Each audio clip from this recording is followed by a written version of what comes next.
Rage of Aquarius with your hosts Dan Smeriglio and Josh Bernstein.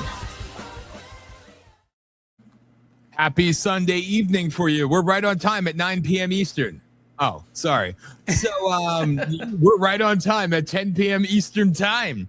Now, listen, before we get into that, let me first apologize because we're just going to totally dump on Dosh. Let's do it. Josh. We don't make liars out of clocks out here, okay? We're not clock cucks. So we don't change our clocks. Real men. For me, 7 is 7. No. Real men like to save and lose daylight, okay? Yeah, anyway, exactly. So first things first, I forgot to hit schedule for the show on Friday. Sorry. That's on me. So tomorrow night, if you missed it live on Thursday, you can see it at 9 p.m. Eastern time right here and everywhere else you see it. My bad. So the Hour of Rage will be tomorrow night and then back on schedule next Friday. Now, for tonight, yes, I totally forgot Arizona doesn't change their clocks. They're too cool for that. We're too cool. Yeah, you're too cool. And us dumbasses, we did. So here I am. I wasn't going to be late. I was 5 minutes early. And I'm like, where's Josh? And, nobody's fault, but sorry, everybody. So here we are, Rage of Aquarius, coming to you live right here. Yeah. Dan's like, hey, man, where are you? I'm like, what are you talking about? He's like, dude, we're ready to go. I'm like, what do you mean? He's like, it's the time. I'm like, oh, shit, we don't change our clocks, bro. Now I got it. So now I know it's 6 to 7 my time. Now we're forward, good. So now we're good. We're going. Good. Yes, going forward, we'll be all squared away. So have no fear. So, dude, obviously Thursday night was fun. That was a good time. And that was a challenging time. I'll leave it at that. Yeah, but we got it done. Hey, and I had no. My audience knows what I'm talking about, but we will not get into it. You want to get graphic? I mean, Yeah, we don't need to do that. No, he did good. He did good. I'm a professional. I'm a professional. No one would even have known. There you go. I'm just thinking to myself, God, Josh is really sucking tonight. Like, what's up with him? Right. Wow, man, like no energy. Like, what is this? Why is he doing? What's going on? I'm like, listen, you're getting excited about the whole Cuba Colombia thing. Maybe you're. Oh man, look at this, bro. I don't know. I got my new one. Wait, let me make it big. Hold on. There it is. If you can see it, I gotta move over my. No, it's perfect. It says next. Because it's gonna be next, baby. That's right. I love Killing commies. I love it. That's right. Marco getting ready. He already has the hijab, not the hijab, the burqa, not the burqa, whatever the hell it's called, the turban ready for Iran. Yeah. And he's getting ready for Cuba. So there you go. The prodigal son coming home. So there we go. Let's just start with what we were talking about before, like and we could parlay this into the other things. Mm-hmm. But again, it's just priceless how they say Iran is fighting back, and then they're lit up like never before. The people are still cheering, like we're just like annihilating them. President Trump said we will not accept any unconditional surrender. They don't want it. They want them all gone. And then they were warned, the one person, if you name them as the next supreme leader, Khomeini's son, then expect a shock and awe event like you've never seen before. And he can't shoot off his own missile, but trust me, we're going to hit him with one. Listen, the impotent Ayatollah is a scary man, okay? He has some popsicle sticks down there and a goat prop. He has his dead pecker popped up on the goat's head. It's so bad, and I reported on it, right? And I thought, he just had a couple issues. No, man, this guy has like million wives, right? He had practice wives that he couldn't get it up for his real wife, right? And so I think eventually he decided to just do the goats. And then I don't know what happened after that, but he was hospitalized for this. So I've heard that he's even more vicious than his father. So IDF, Mossad, American military, zero in quickly, please. Well, they literally said that if you choose him, that we will kill everybody involved with naming him. We will kill him and the remainder of his family, and we know where you are. And then like an hour later, they announced that he's the one.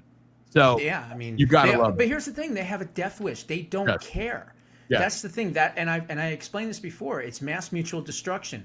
That's why the Reykjavik Accords with Gorbachev were successful, right? You kill me, I kill you. Everybody dies. Nobody wins. Nobody lives, right? It's not like that with these psycho fucks in these, dirty nightshirts. They want to die. So it's a harder enemy to fight because their whole goal is to die for their god, right? Or for, the child molester, whatever it is. Pedophile, yeah. And so that makes it a lot more difficult. That's why they have to be eliminated 100%. Not one of them could be breathing at the end of this. Totally agreed. And now that we know that, what's his name? Raza Pavlovi? Thank you. I keep that name. I'll never remember, but that dude is like already agreed to be the interim leader, which could end up being the leader if the people so desire. So Yeah, I mean, he's going to be badass. Yes, he's making his way there. I mean, everything's going down. It's a beautiful sight to behold. And that the show they put on last night in Iran was fantastic. They just bombed the ever-living hell out of Iran. And nobody, it's funny. What about the poor people of Iran? The ones cheering it and like praising Allah. And another week and weekend of now even more people in the streets praising Trump, praising Israel, praising America. And now it's in Boston, New York City, Florida, Los Angeles, Chicago, London, and then all over the world. Australia, Melbourne, I heard, and it was a big one in Australia. So it's all over the place. And the thing is that even the Iranians are shouting down the idiots that support this. Yes. You know? Yes. It's just unreal. Think about it. The American left in this country are so brainwashed and stupid that they are saying no war with Iran, and they're protesting, which they're legally allowed to do. Yeah. And we're taking out a regime where if you protest, you're dead. You're dead. Yeah. I mean, how fucking stupid can you be? Well, I heard a rumor that when you get your 500th booster, it eliminates the one remaining brain cell that you have. Mm-hmm. So, I mean, it really goes to show you now. Now, speaking of which, this is the perfect segue because I know you wanted to talk about it. And tell you right now, I lost all confidence in the new George W. Bush. He's the worst thing in the world. He's a globalist. Israel's compromised him. He's been taken over, and I don't know what to do. But I love Trump, and I hate Trump. I'm condemning him because I love him. And I'll tell you right now, it's going to be a world war. It's going to be the end of everything. We're all going to die. Don't you see it? We're all dying already. It's going to come any day now. I'm telling you right now. And usually he says, "What a wonderful time to be alive! Isn't this amazing? Oh my God!" No. He's apparently feels bad for the world war that we're in. I mean, another soldier did die, which is heartbreaking. It's that's terrible, 7. of course. That's 7. Listen, and one life is too many, but 7 compared to this time in Iraq and or Afghanistan, take your pick. Or even Desert Storm or Vietnam or, like right? 50,000. Let's just keep going. So, no, what we're doing is amazing. And these dumb bastards that just run it down all week, it is disgusting. So I know you want to talk about it. So go ahead, because you know me, I'll go off on it all the time. I kind of look at the way things are like this. What we are doing right now is we are wiping out the international globalist deep state. That's what we're doing right now. Why? So it makes it a lot easier to take out the domestic deep state. So to all the America Firsters out there, MAGA supporters, President Trump supporters, all those folks out there that we know who you are, we love you, you love us, we get it. You're not going to like my message because my message is shut up, sit down, relax, and understand that in 1 year, we have completely secured the Arctic region away from China and away from Russia. We have taken out Maduro 100%. We have the oil in Venezuela. Now we're in the process of wiping out the most evil regime on the face of the earth. We're going to do that in the next 3 to 4 weeks. We are wiping out the globalists out there. We are getting rid of the funders of all the left-wing radicals and extremists, which means what? It's going to make it so much easier here in America to take out the American domestic terrorists because they're not going to have any more funding. And the biggest one of all, which was China, they are absolutely fucked right now. Why? Very simple. They have no gas. Yes. None. They can't get it from any other place. And so they can't get it from Venezuela. They're not going to get it from Saudi Arabia because they can't stand them. They're not going to get it from Kuwait. So there's no other place to get it. I mean, they could get it from Iran, but they can't get it from Iran anymore. They can't even go through the Straits of Hormuz. So you know what else this does? They got no gas for their ships, for their planes, for their tanks, for any type of, armored vehicles. China is done for, folks. They are done for. So if you can't see that and you're complaining about the Epstein files or you're complaining about, domestic policy or gas prices going up, just shut your fucking mouth because you're an idiot and you don't know anything. Point blank. That's Sorry. beautifully stated. You're just not as smart as us. No, exactly. That's perfectly stated. So I'm going to piggyback off that and say sincerely, the America only crowd or whatever you call yourselves, from the bottom of my heart, I hate you. I wish you nothing but a life of pain and misery. And I hope you lose all the money that you stolen from the people. Go fuck yourselves. You disgust me. And you're fucking pathetic. Like, you know what you're doing. And again, that's the worst part. You get people who are actually intelligent enough that they do know what's really happening, but they're purposely selling the lie, trying to rope in the audience of freaking, people who beat off into socks in the basement. Like, I don't understand who they're trying to appeal to. The I hate Trump crowd. Okay, well, you're in the minority. So we're going to be different. You can't ride. Yeah, you can't ride that dick in 28. So now you have to ride something else. So we're going to hate on Trump. That'll get him. I'll tell you right now. That's going to do it. And look, some people that are hearing this, they're not going to like this. They may tune us out. Our numbers may go down. But the bottom line is, if you can't understand from a geopolitical perspective how incredibly amazing and awesome what we have been able to accomplish in 1 year, completely resetting the global order 100%, and wiping out Iran, wiping out Russia because now they're decimated as well, wiping out China financially as well. I mean, we're going to take down the Cubans next. We got rid of Venezuela. You don't see that as victories because you're worried about, the Epstein files and the rest of the bullshit that we're hearing about in the media. I'm sorry, but you're not that bright. You're not as intelligent as myself and many others that understand what is happening here. Are we going to get to the domestic stuff? Absolutely. But you know what? It's going to be that much easier when we don't have all of these other issues. If you think about it, what President Trump is doing is he is Democrat-proofing this country for the future. And he's doing it right now. And it's very simple. Why?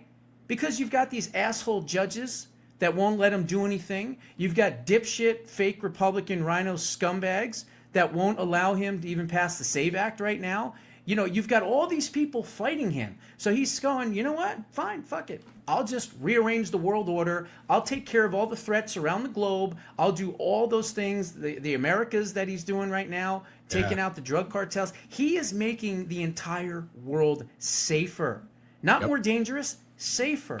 And so, he's done that in a year. And so, newsflash, folks, he's got 3 more to go. Think about what he's going to be able to accomplish in the next 3 years. He's already completely, changed the entire world in 1 year. So sit down, relax, have a beer, chill the fuck out, and watch, okay? They all drink soy milk. Listen, honestly, like, you think about it, they have used the boogeyman that is Russia, the boogeyman that is this, the boogeyman that is that for freaking, decades upon decades upon decades. Trump has wiped it out. And just what he said yesterday at that Shield of the Americas conference about the cartels, when he said to all of them, he goes, well, if you don't want to do it, that's fine. I'll send a missile. You've seen how precise they are. Yeah, right into your bedroom window or something, he said. And the beautiful part was the pro-Trump Presidentes love it. What's his face? Spain guy got told sit down, which I thought was beautiful. But, the other ones, they had a straight face. You know why? Because it's the same thing that happened with Putin and Xi Jinping in his first term. When Trump said, you do this, Moscow gets it first. You do this, Beijing gets it first. What he did to what's his face? Abdul with the Taliban. Your house gets it first. And now they know more than ever before. The first term was, we think he would do it. Now they know he'll do it, and he does not care. When you have that John Carl scumbag from ABC doing a live feed on Facebook saying that I have a hard time to admit this, but I feel obligated to, that no other American president in history can you just call and he'll pick up the phone and talk to you. He said, I've spoken to him 4 times since the strike in Iran. I was on the phone with him while he was writing up the Kristi Noem change and everything else. And he said, whether you like it or not, this man just talks to you like it's no big deal. He goes, he feels that he is unstoppable and untouchable. And he goes, and I'm not saying that in a bad way. I'm just saying that he's proving his point. And his legacy is going to be what? Defeating the globalists? I mean, that's pretty That's freaking huge. massive. That's huge. You have all these schmucks that talk about it for decades and decades and raise money off it and do nothing. And then you have the man who said, I'm going to put my money where my mouth is, lose, get shot, be threatened with prison, try to kill my family, everything else, and I'm going to do it. And he's doing it. And here's the other part of this. I mean, you look at everything that he's already accomplished, right? Yeah. Now you have the media coming up with another Russia bullshit. Yeah. Boots on the ground. We're going to put boots on the ground, boots on the ground, boots on the ground. You know what? We are going to have boots on the ground, but they're not going to be American boots. Nope. They're going to be, I don't know, Kurdish boots. They're going to be maybe United Arab Emirates, maybe Turkey. You know how much they have pissed off the entire Middle East against them from just indiscriminately firing, missiles and drones and rockets at all these other countries all around them? It's not going to be American boots. It's going to be the IDF. It's going to be Israel's boots. It's going to be so many others. But the media has nothing to run on because, again, bottom line is we've already pretty much toppled the regime, or it's in the process of being toppled. Dead. So they're like, holy cow, what can we do to attack President Trump now? Oh, I know, boots on the ground. Yeah, let's use that boots on the ground angle to piss everybody off and get everybody upset. It's just ridiculous. That's why I call them prostitute whores. Yep. And again, the new mainstream media, your War Rooms, the Hodge twins, even Benny, some of these other people that just, I don't understand where they decide in the middle of the night to make their change. And you got to sometimes be like Roseanne Barr when she had somebody on her podcast and she was saying how much she loved the president. And the guy on the show said, he goes, well, I'm not going to talk about that. She goes, I thought you loved him. Well, no, I hate him now. She goes, oh, go fuck yourself. Yeah. It's just like, I'm going to sit here and tell you all that he's done and why you're a fucking idiot for saying that. Like, you know what? Like, good. This is what you can't be. It's like being a fair weather fan, right? Yeah. Like you like a team, whatever your team is, and you root for your team, and then they don't win a couple of games. You're like, those people suck. I'm going to the next one. No, that's not how this works. Yeah. We have the greatest president in the history of the United States. Amen. Bar none. No one's even close. The most consequential president in the United States' history. Yeah. And you stand behind him, or you get fucking run over by the Trump train. Amen. Simple and I think that's the perfect analogy because, stupid little thing. When I used to watch sports, I'm a lifelong New York Mets fan, right? Lifelong. And I remember years ago when they got to the World Series and they got their ass kicked because that's what the Mets do. And everybody's like, well, these New York Mets fans, thanks for nothing, you fucking scum. You treat them like you're Mets fans. The fact that they got there is the greatest thing ever. Like, we never expected them to win, But in this situation, politically, you are actually winning. Oh, and what about the gas prices? Well, what do you think? It's going to happen overnight? Has that? Right? I hope they go higher. Because honestly, the bottom line is they're going to crash like you can't believe. Is it going to take a little time? Yeah, probably May 15th, somewhere around there. Even if it hits $4.50 a gallon, it's when it collapses, we're going to see the lowest gas prices this country has seen since our parents were kids, maybe? Probably, yeah. Realistically, you can get damn near close because this is what's forthcoming. And he's already said that he didn't like the way things went down, so he told the American citizens he didn't forget about the IRS. He goes, next year, they're all going to have new jobs. So there you go. And we literally are at the precipice of having 560 billion crude oil reserves. Yes. And if we take out what's known as Karg Island, which is 18 miles off the coast of Iran, that's where they're doing all their crude oil and everything. That's where they're storing it all. So all we need is, 10, 15,000 IDF soldiers armed, go into the island, take it over, shoot all the people that are there that are working in the oil stuff, and take it over. It's over at that point. Exactly. The regime is gone as soon as that Karg Island is taken. And for those who say, "Oh, now you're the new warmongers and everything else," no, it's you know what? And if that's the case, we want the oil. We do, because you know what? Even Trump said it back in the day when he was vehemently opposed to Iraq and Afghanistan. He said, "But at least take the oil," and they didn't because it was never about that. It was about something far deeper, far more sinister. So understand, and believe me, that's from somebody who was there and who believed the hype going in.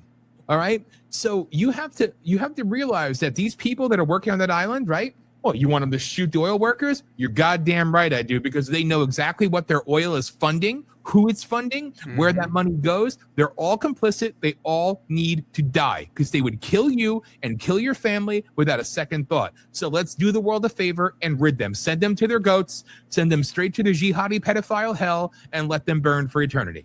If that's what you believe. Every single one of these rag-headed idiots needs to go, number one. Yes. And I would say it's 1 billion oil reserves, 1 billion oil reserves for every death to America that these assholes have said throughout the last 47 years. Yes. So every time they said death to America, that's $1 billion in crude oil reserves. So Amen. if you think about it, how many times they've probably said it, they're getting off cheap. Yes. Yes. So I think it's glorious. I think it's beautiful. I think it's wonderful. Keep going. And thankfully, it's going to keep going, which I think is fantastic because it's exactly what needs to happen. This is us sending a message to the global order, sending a message to the EU, sending a message to the UN, sending a message to everybody that we have had this force. We've had so many of these weapons and technologies for years. We chose not to use them because, believe me, past presidents, they liked it. Yes, and they liked us getting slaughtered in the freaking desert for bullshit. They like that, believe me. Because they made money on it. Yes, that's how you make your money. These slow, long, enduring wars. Defense contractors get rich. So much money. Yes. Trump's not doing any of that. He's going in, quick violence, whack them out, boom, I'm out, see you later, next problem, take care of that one. That's what he's doing. We're not nation building here. No. We're building up nations for themselves to be able to get out from tyranny, yes, but we're not nation building. Exactly. You know, that's the difference. It's beautiful. I freaking love it. And they finally learned their lesson after Iraq and Afghanistan and Vietnam and who knows how many others, right? Mm-hmm. You think they would at some point, but it wasn't about that. They knew what they were doing. They knew they were sending those boys to get slaughtered, but they didn't give a shit because it was for this. Yep. I mean, President Trump is doing it for actual liberation. That's the difference. And if you really want to talk, and I go into this deep sometimes on PolitiShock, but we could talk about there's plenty of files, there's plenty of white pages, there's plenty of declassified documents. It's not even a conspiracy theory anymore. They knew Pearl Harbor was going to happen. They allowed it to happen. The Japanese didn't even want to do it. They were literally, kudos to the ones that made the movie Normandy. Was it not Normandy? Midway. What is it called?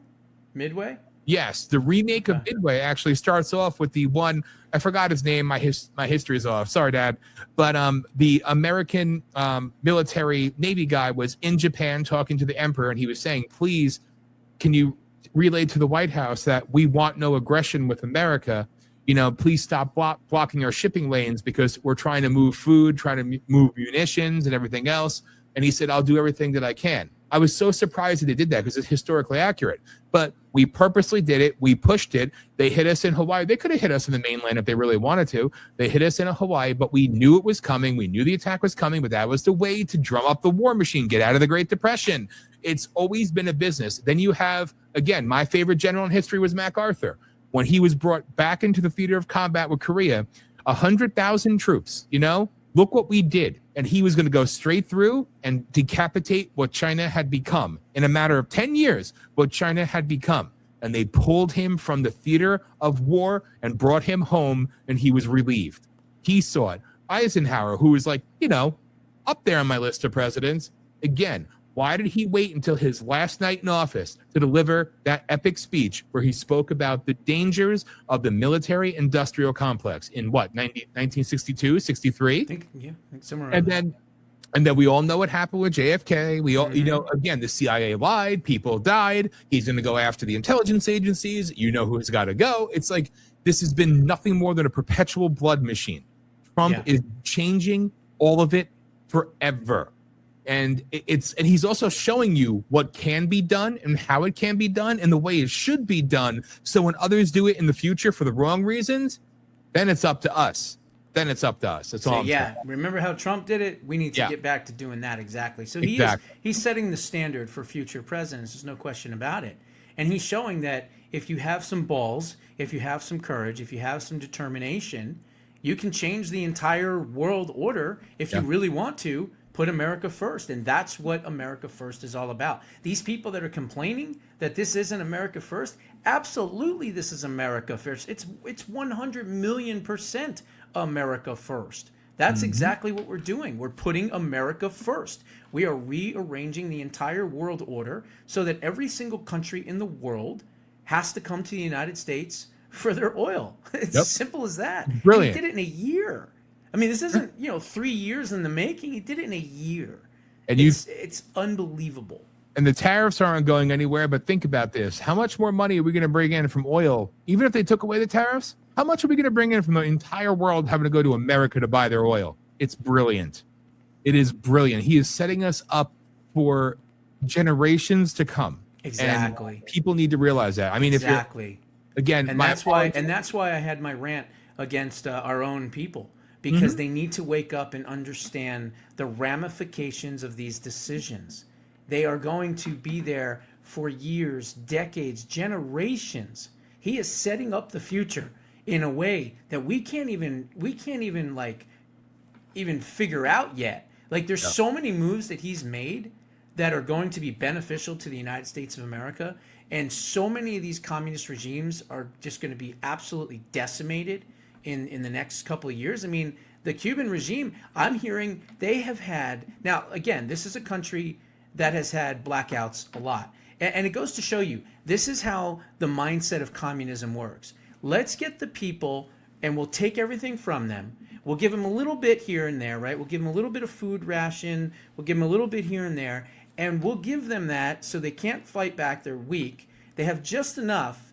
And they will then accept what we have given them. And they will live their lives according to the way we want them to, right? And so now you have a situation where the blackouts, which might have been a couple of times a day here and there, right? 60 hours without electricity. So now they're out in the streets already, and they are using pots and pans. They're screaming. They're having an uprising already right now. Okay, so it's already started. Okay, it's already started. And I think that it's going to continue. And I think President Trump needs to send a message to Cuba saying, hey guys, hold on, fight back, we're coming. Look what we did for Iran. Let us take care of this first, but we're going to attend to you next. Yeah. And I think that that's a type of message that he needs to, put out there for Cuba. And I think it's, excuse me.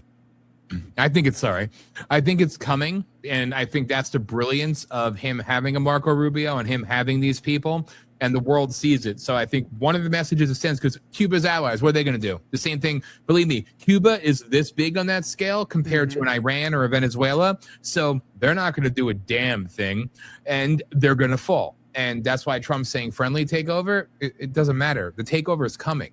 And this also sends another beautiful message to the remainder. Spain, Brazil, what you did to Baldazaro, but I can't say his name. Baldazaro? I don't know. Yeah. Oh, you mean Brazil? The former president. Bolsonaro. Thank you. Bolsonaro. I mean, look at what they did to him. You stabbed him, you shot him, you tried to kill him, then he was president, everybody loved him. Then you stole the election from him. You stole the election. Got a lot in common with Trump. Yes. So this is a message to Brazil. If you're missing the millions of people outside every day now in the streets wanting you gone, this is your wake up call. In Spain, you already cucked. So yeah, Spain's in bad shape now. Spain's done. Spain is going to suffer. So this is a message that this hemisphere belongs to us now. And it's not just that's American exceptionalism, but it's also saying, hey, be a partner in this, and it can work. It can actually work. Mexico, your day is coming. It's already begun there. But Cuba is massive. He's taking out the ones that they have used to scare tactic people with fear porn forever. You will never have another Bay of Pigs type of situation. You'll never have a Cuban Missile Crisis. You won't have to worry about Russia, setting up shop 90 miles away from Miami. And who knows? Maybe they'll have casinos. The way Havana used to be pre-1959. Havana was gorgeous. It was beautiful. All the Hollywood people, all the rich people, they would all go down there. That was the vacation spot until these psycho, came in and took over the country. And so once we get rid of Diaz-Canel and whatever his name is, Rafael, whatever Castro. He's like 96 years old. Yeah. We need to wipe out all of their leadership too. And look, if they were the ones that were guarding Maduro, which apparently many of the Cuban intelligentsia were, well, they couldn't even shoot their guns because of our weaponry, right? Yeah. So why don't we just do another Maduro type of extraction? Now, I'm hearing that this administration is actually looking at regime change from a different perspective. They're actually going to try to do indictments on drug cartel, narco-terrorism. So in other words, kind of doing the same thing that they did with Venezuela, so that they can either extract the leaders or arrest them or kill them or whatever it might be. But Cuba is going to be free. It's going to be free. I said, when they did Maduro, I said Cuba would fall in 2 years or less. And I said, and quite considerably less. So we'll see what happens. I mean, it could be 6 months from now or less. Yeah, who knows? I think it's coming real quick. And if I were to make a guesstimate, I would say as soon as we wrap up the bombardment of Iran, that there's not going to be any lag time. It's going to go right to boom, hit Cuba, that's it. Then it's done. And you know what? We should do this to all of these communist leaders. We ought to go into these African countries and take out their leadership. We ought to go into North Korea and do the same thing with Kim Jong-un. I mean, all of these people, why not make the entire globe free and safe for all the world and all the countries? Yes. And that's what we need to do. And we need to take these communists out in our country too. That's right. We really, truly do. And if our glorious president wants to, it's okay. You could do it. Take out Kim Jong-un, bring him to the White House, and you two can hang out because I know you're bullshit buddies. It's okay. I mean, listen, I stayed up all night watching that summit live when he met with Kim Jong-un. And that moment where he leaned over and said something to Kim Jong-un, they pointed to the media and they both started laughing. I'm like, listen, I know he's a bad guy, but I can't not love this. And it was just so funny. And that one thing about Trump says, how you guys handle the media, huh? And Kim Jong-un laughed and Trump goes, if only. Yeah, exactly. It was so funny. But it wouldn't be hard. I mean, if you can do what you can do to Venezuela in a military compound with armed guards all over the place, and you can just pull the guy out and take him and bring him to New York, in one night, then think about what you can do in North Korea too. And dude, I mean, they're not nearly as tough. They're China's junkyard dog. That's what I've called them for years. Okay? And honestly, you got that potbelly dog eater, Kim Jong-un. And he's nothing. He's not. There's nothing to worry. Even if they have nuclear weapons, do they even have the capacity to get a missile to even hit Seoul, which is 55 miles away? No. Probably not. We've got missile defense that would shoot it down. So, again, they're nothing to be afraid of. And I'm honestly kind of shocked that China has taken such a back seat in all of this because, again, they're another one that talks tough, but when it comes down to it, they're not there either. And this was great that they didn't get involved for a lot of reasons. But another reason is it shows all the people that were lining up with China against the United States. Now they're realizing, they're really not for us. You know, you think the Iranian mullahs and clerics and Khomeini and all the rest of them are going, what the hell, China? Why didn't you come in and save us? Right? We gave you all this cheap oil for all these years because China are scum and they were using them. And now that they're not usable anymore, they're disposable. And listen, if South Korea can't play the role of Israel, that's fine. We have two right there. Japan will do it as long as we give them permission, and the Philippines. That's all we need. We got problems in South Korea. Yeah. We never used to. Now we do. Because you have a pro-China CCP dominant regime. They just put their last president in jail like a month ago. How did they let issues it there happen? in South Korea? And it's funny. It's different too because they're pro-China, pro-CCP, but they're not pro-North Korea, which it's very complex over there, and it makes very little sense. You know, because you think their election was stolen too, and the Chinese helped steal it. Yeah, of course. But it's so strange and ass backwards to me. So they're pro-communist, pro-CCP, but they're not pro-North Korea, but they're pro-China, and North Korea is the puppet of China. Yeah, it's very weird. Confusing. Yes.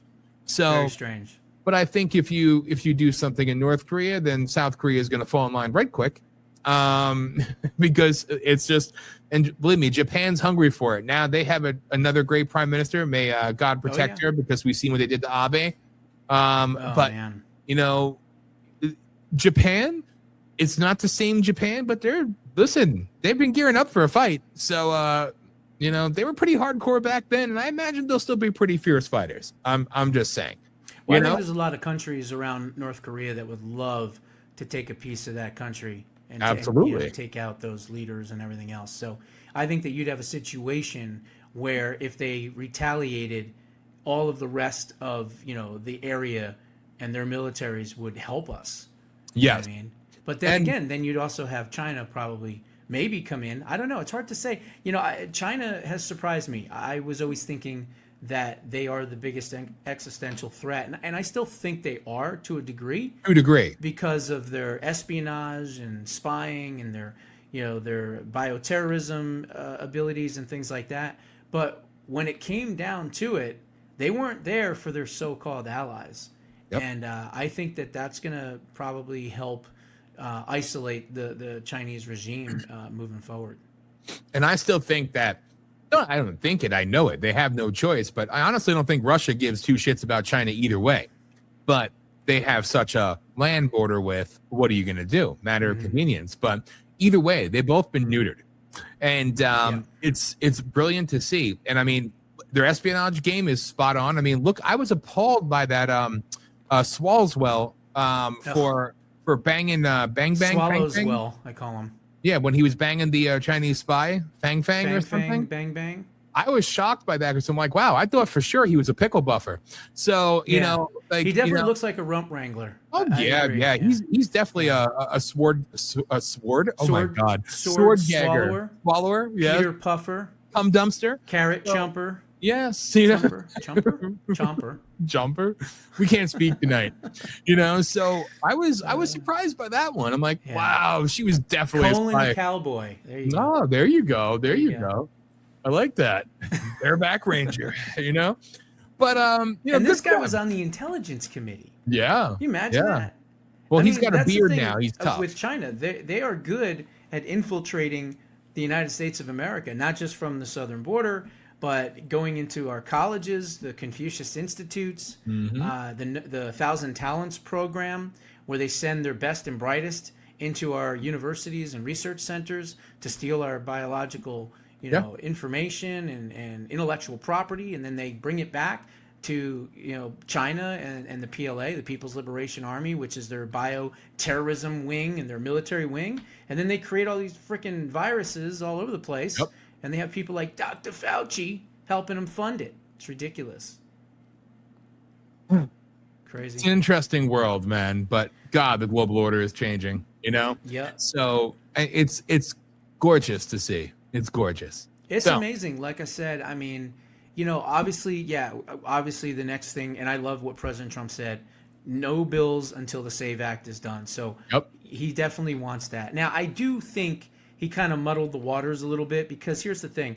It's going to be hard enough just to get these idiots to do the SAVE Act, but now he's throwing in the trans testicles, and he's throwing in no women in sport, men in women's sports. And I get it. We don't want men, competing with women in sports, and we certainly don't want, these children being sexually mutilated. But leave that for a separate bill. You know what I mean? Like, let's just get the SAVE Act. Let's concentrate on election integrity.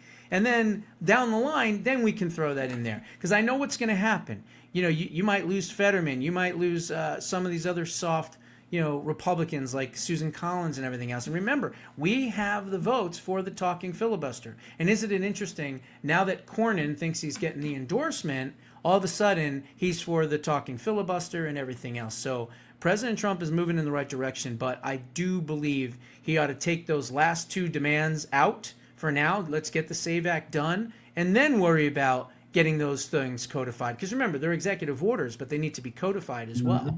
So from a strategic standpoint, it'd be a lot easier to just concentrate solely on the election stuff. Yeah. And I think it may go back to that. I honestly do. I think he likes to just throw a lot of things out there. For sure. Yeah. I truly think it's nothing more than it's a shell game right now of a different order, but either way, we need it. We need it badly. Now, not to get off subject, but since we were speaking about, dicks, You know, I figured now's the perfect time to really get into this. Wait, let me go back and make this full screen here. Rough. Yeah, we don't have to. No, put it on. Put it on. Yeah. Okay. Here we go. Where are you? Boom. All right. So there it is. So. Wow. Horror Man dies from cutting his own dick off and bleeding out in the street. I mean, wow, the trans movement has really moved to a level that I didn't think it was going to be. Public castrations now. Wow, huh?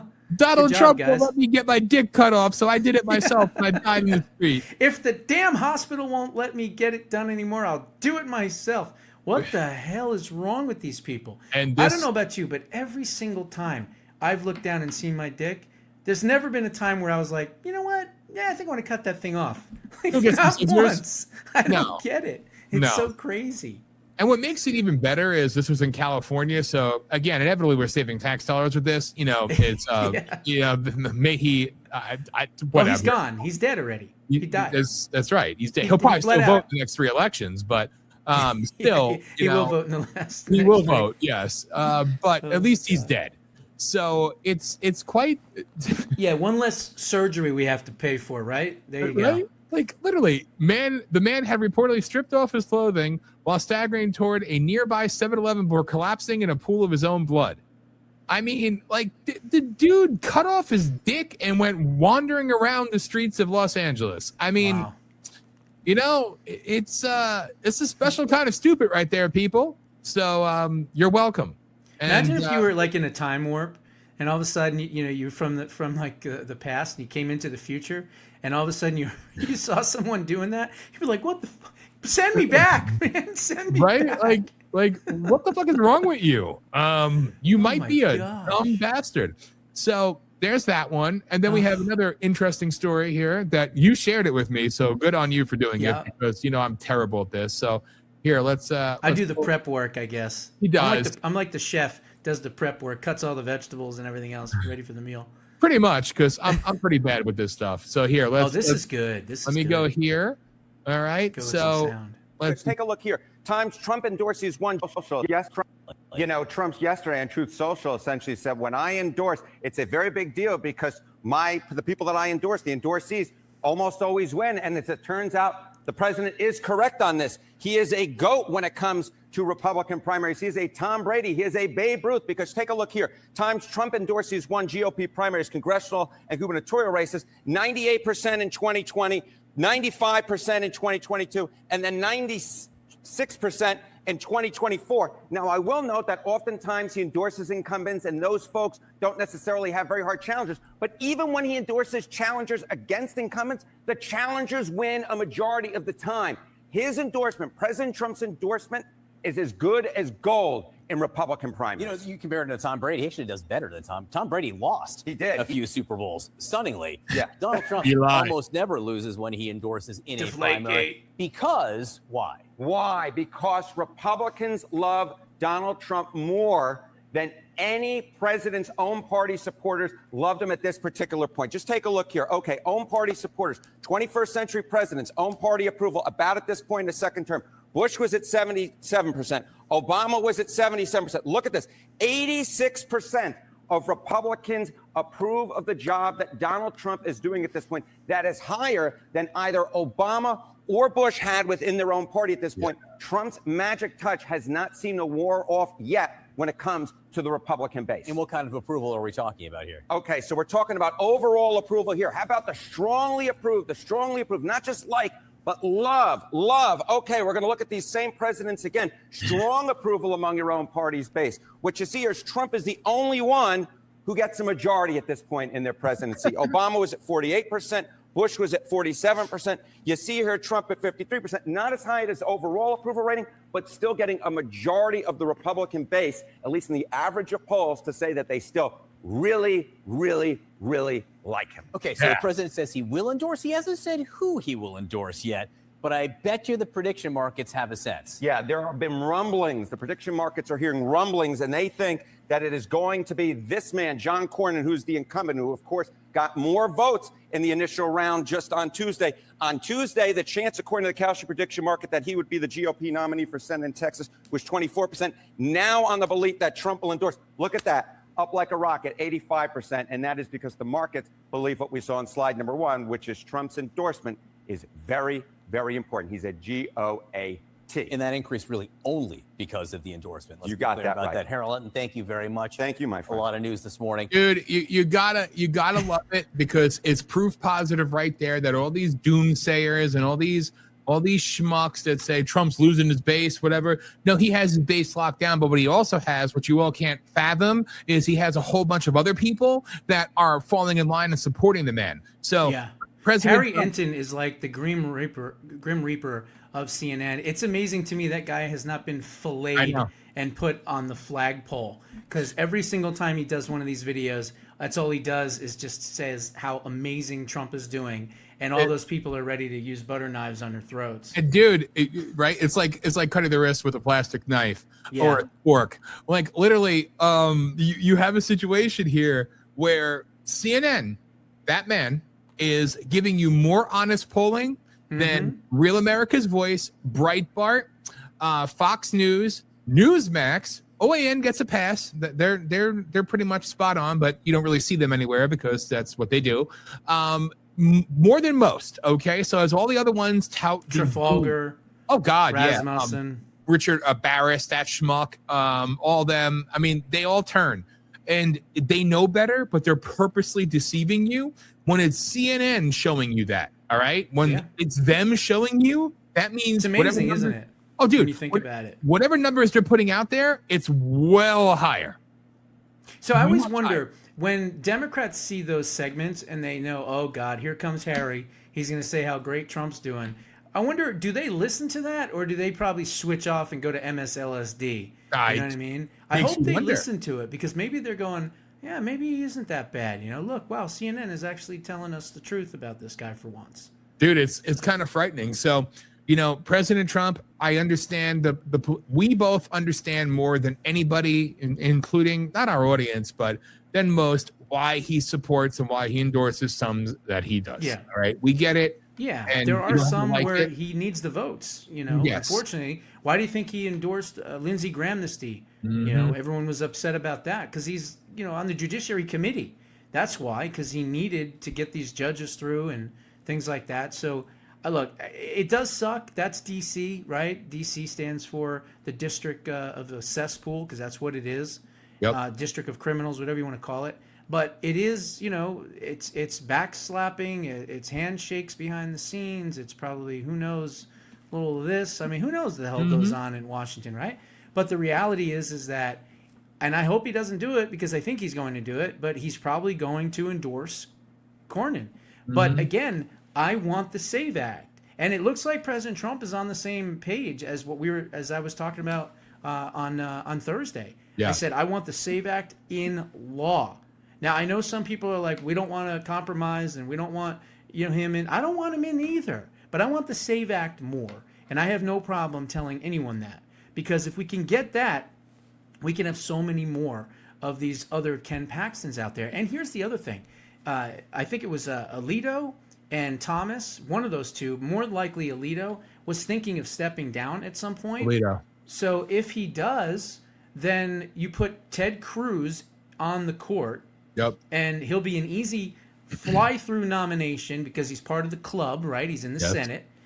So he would get confirmed relatively easy. And then guess what? Texas? Paxton. Ken Paxton. Yep. Appoint Ken Paxton to Ted Cruz's seat, and it's a giant this for John Cornyn, and we get the SAVE Act. Yes. Or understand, maybe at some point, Paxton, maybe he replaces Bondi. Maybe he becomes chief counsel for the White House. Maybe he, you know, has so many other positions, opportunities, and things like that. So, or he's nominated for the Supreme Court. You know? So he's going to continue to grow in the MAGA movement. Remember the deputy attorney general spot that he hasn't named yet either. That's going to report directly to the White House. That's got Paxton written all over it as well. So there's a lot of different ways you can get there. But I just want to make this appeal right now. Tell you right now, take it from me, President Trump. You've invited me to the White House. We've hung out. All right, we hung out for like a total of maybe 12, 13 minutes, but still. It's more than 12 or 13 minutes I've ever had with him. Hey, I got to go to the White House. I got to hang out with you in West Virginia. You'll watch my rallies in 2010. Listen, if it all goes good, the SAVE Act can be done before June. So you could write it by this. Endorse Dan Smeriglio for Senate over Susan Collins in Maine. All is good. And don't worry. If I lose the primary, I'm now an independent. You're welcome. And I don't care. I'm here. Do you really want to go to DC though and serve with these? I don't want to do any servants? of it. No, listen. I cannot put it out there. Fork-tongued devils. What I'll do is, if I don't get in, then in November I will read to you, because I know how to make history in DC. I meant it when I said if I get into the Senate, I will be censured within 2 days. And I know exactly. I've had this plan for years and years and years when I thought I may have wanted to run for office and decided I hate all these people because I got to meet them all. And I said what I would do from the floor of the Senate would be something that nobody has ever done before. It would be epic, and it would literally pit me against them all. And that's okay, because the one thing I would do is, I don't want to give away anything because it's going to happen in November. I'm going to read exactly what I would have done. And if we do win, you're going to be there because it's already been predetermined. You made a verbal commitment on the air. So, listen, it will be legendary. And if nothing else, we're going to make a shit ton of money. And unlike everybody else, we're going to put that money all back and give it out to people and we're going to build this network hardcore, do what we need to do, because it would be something that has never happened before. I've done my homework on this. I've planned this for years, and it would be legendary. But I thought about it. I mean, I've had people reach out to me, Arizona legislature folks that I know really well on a personal level, and they've said, "Hey, Josh, why don't you run for this seat? Why don't you run for that seat?" And I've just never wanted to do it. And I thought about it, and I was like, I could run and basically just be exactly who I am, continue to do my show. And whether I win or lose, it wouldn't matter, because I would have name recognition again. Yep. I'd break through maybe some of the censorship. Yep. I could sell more books, right? So I have thought about it, because, if you do a campaign, you need at least $1 million, minimum. Mm-hmm. Probably more like $2 to $3 million, just to get ads out and things like that. But then again, there's also the assassination issues and some other things, because I wouldn't change a thing. I would be calling out all these prostitutes in the media every single time they would ask me questions. I would call out the other candidates that I was running against. So I'd be brutal. And so who knows, maybe that brutalness, people would flock to it and I would win. Yep. I have no idea. But I wouldn't really care either way. I think I would use it, I don't want to say that I'd be like a grifter, but with all the censorship that I've had all these years, doing something like that would be like a reset in a way to my career, to kind of like break through all that censorship, because then they'd have to pay attention to me because I'm a quote, declared candidate like you are, right? Oh, exactly. I'd sell more books, I'd have more speaking engagements, all that, but I'd also have a lot more security issues too. So yeah, that's why I really haven't done it, because I just, I want to continue to breathe. So. Well, I look at it like this. I've received, probably upwards of like 2 million death threats already. So it's like, hey, come prepared, because I'm going to take you with me, and that's how I look at it. But you make the most of it, man. And that's why I'm calling out that bitch from the New York Times. Listen, I did the interview 3 weeks ago. I'm waiting. So I'm going to continue to ratchet up that campaign and maybe make a phone call and record it and do a video, because it's what we do here. So, then that's the biggest thing. That's why they hate me, because, when the liberal media interviewed me, because the conservative media in Maine just doesn't exist, literally you have to record everything you do when you deal with liberal media. Yep. Because they'll try to, and you tell them up front, hey, I'll do an interview with you, but just understand, I am recording the entire thing. So if you change one syllable, one word, one letter, I'm going to call you out on it, and I'm going to drop the real one. So be nice. It's fun. Or, bury the lead and drop the video before they even put this. It's just, exactly. I do fucked up things. But it's fun because I've been dealing with the media for so long now. It's just hilarious. But yeah, dude, you got to be bold. When they talk to me, it's like, what makes you think? Because, kids are being killed and trafficked and drugs and elected officials and cops and judges are in on it. And like, they don't know what to say. Well, what's your plan? Go to the fucking website. Now let's talk about the real evil. It's like, what do they don't know what to do. It's like, oh God. Oh. Yeah. Whatever. I always like to do things like when they ask a question, I go, okay, I understand how you're asking that question. You want me to give this type of response, but I know exactly what you're doing, so I'm actually going to respond to you this way and make you look stupid and expose your bias. You ready? And then I go ahead and do whatever it is that they were asking me. So, it's fun. But that's what you have to do. You have to expose them so they don't keep doing it.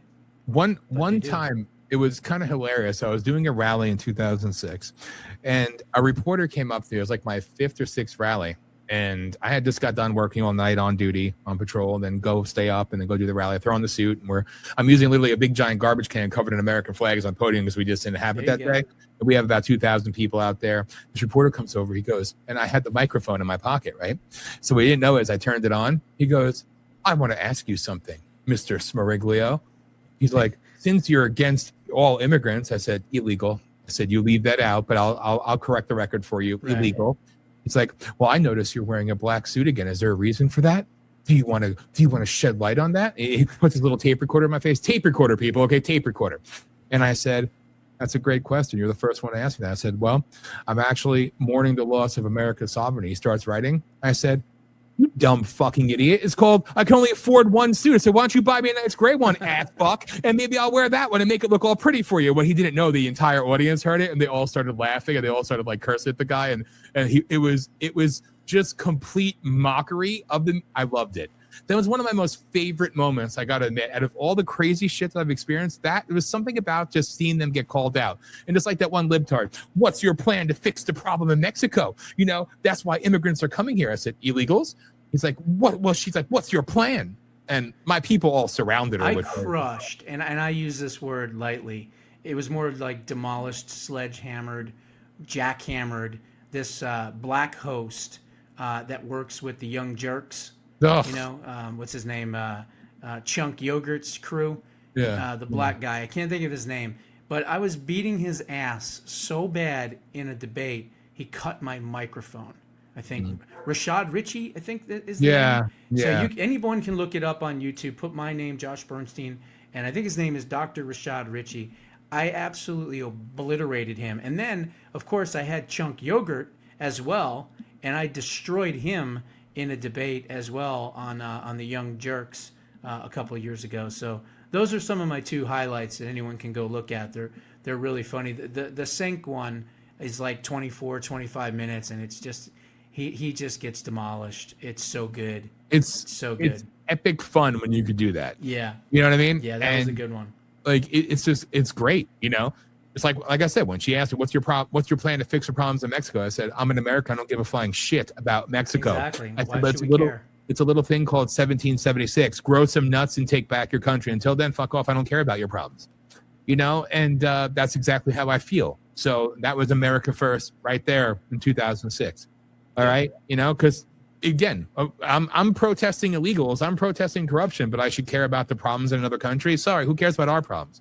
Who cares about our? If anybody wants to have an evening where there's nothing on TV, or you don't want, you want to do something fun and entertaining, put my name, Josh Bernstein, and then put Right Wing Watch, and you'll probably find, 300 things that they have written about me, about all the different things that I've said throughout my career, and some of them are really funny. And I would have to say 75 to 80% of it is accurate. I did say most of those things, and I'm still to this day proud of every single one of them. Damn straight. You don't run from it. Fuck that. Yeah. That's why I don't run from it at all. I don't apologize. No. Pussies apologize. And then what happens is you lose support because you're apologizing, right? Yes. And then the next thing you know, if you apologize, then you're supposed to apologize for something else. And then if you don't apologize for that, you got to apologize for this. So it's like I never, ever, ever apologize. No, I it's just a vicious double, triple, cycle. quadruple down. You don't friggin' do it ever. Ever, ever, ever, ever. You know, and it's the best way. That's why I always say every time they bring it up. But what if somebody talks about PolitiShock during the campaign? I want it, please. I will own every word of it. There you Did go. you really call this one a CUNT? Yes, I did. You know, did you really? Yes, I The way did. it should be. That fucking who cares? Anyway, dude, it's the end. Is it really the hour again? It's 59 minutes and 21 seconds. Like, that is damn, crazy, dude. That is crazy. Dude, I know, it just flies. It just flies, dude. like nothing. I was looking for this thing. I can't seem to find it, but it was going to be what you were saying. If you were elected to Congress, what you were going to tell them. And I wrote this pretty funny thing a while back. What I would do, my speech. I just can't find it right now. I'll make sure that I have it for our next show. Good. And I'll read it to everybody. But it was pretty funny. Because if I don't win, all right, November 8th on PolitiShock, I will be doing the full reading of, and people will steal my ideas, but let's face it, they've been doing that shit for 20 fucking years. So this would be your like acceptance speech into the Senate? Yes. Kind of deal? Okay, yeah, got it. But more so, the first time you get to speak on the floor and, and the dais is yours and you have, I think, 15 minutes. Oh, I'm ready to roll. Like never before. Please believe. So all right. There you go. Elect us to DC. All right. Anyway. Sounds good. Well, all right, that was bro. the hour. Yes, that was that's quick. It. Get the book. Preserving Liberty, Bold and Brave Solutions to Save America and Create Permanent Freedom. That's what it's all about. Permanent freedom. Not 300 plus executive orders, which only 28, by the way, are codified. My book shows you how to make them all permanent. It shows you how to go over and above left-wing governors that veto things, and getting around them. It shows you how to do ballot initiatives in the states. It shows you where everything is for every state, how to reach out to the activists, how to become an activist, all of it. It's really kind of a textbook on all of that. And of course, you can get a free copy of it, digital copy, if you join the Substack, jbushow.substack.com. Bottom of the screen, people. So thank you. And again, programming note, so everybody knows, tomorrow night I've made a change already, so I'm a damn liar. 8 p.m., you could watch The Hour of Rage. 9 p.m., you'll get a re-airing of this show. So that's tomorrow night. If you so desire, or if you missed it, you could watch our Hour of Rage. It should have aired on Friday. It's going to air tomorrow at 8 p.m. Eastern Time, and 9 p.m. Eastern Time, we're going to re-air this show. You're welcome. So sounds good. And so it's going to be my time, 6 to 7 yes. on Sundays, right? Yes. And so what is the Thursday Hour of Rage going to be then? That'll be 10 p.m. Eastern, so that'll be... Is it 3 hours now? Are you 3 I guess hours? it's 3 hours now, yeah. So it's going to be 7 to 8. Yes. Okay, yes. So 7 to 8 Thursday and 6 to 7 Sunday. Yes. Got it. You got it. All right. Sounds good, so, man. And what he's talking about is PolitiShock coming to you live this Thursday, 9 p.m. Eastern Time. Of course, prior to that, Josh will be doing his Full Throttle Thursdays on his Substack. It's across the bottom of the screen. It's in the links. You know where to find it. So go and subscribe. Otherwise, you want to support us, you want to go there, scan the thing, send us a donation, or join the tiers, and you could become a part of the VOP posse. F you, Real America's Voice. And that's all I've got for you. So always a pleasure, Josh. Thank you, brother. Good, man. And God bless everybody. And since we were talking about it, enjoy the outro. So sorry. Love you all. Election time is here, Maine, and you have a choice on the Democrat side between a socialist and a communist. Gee, which one will you choose? And on the Republican side, let's face it, you have washed up, has-been Susan Collins. But what you don't know, you have another choice. And I am that choice. And I have been that choice since announcing last January. People ask, where have you gone? Are you still running for Senate? The answer is this: yes, I am. But in doing so, I had to spend more time getting attacked by the establishment and attacked by the people who said they wanted change, but all they did was condemn, criticize, and judge versus help and get involved. We lost our house. I lost my job. Changes had to be made. I still have that house, but we can't afford to live there anymore.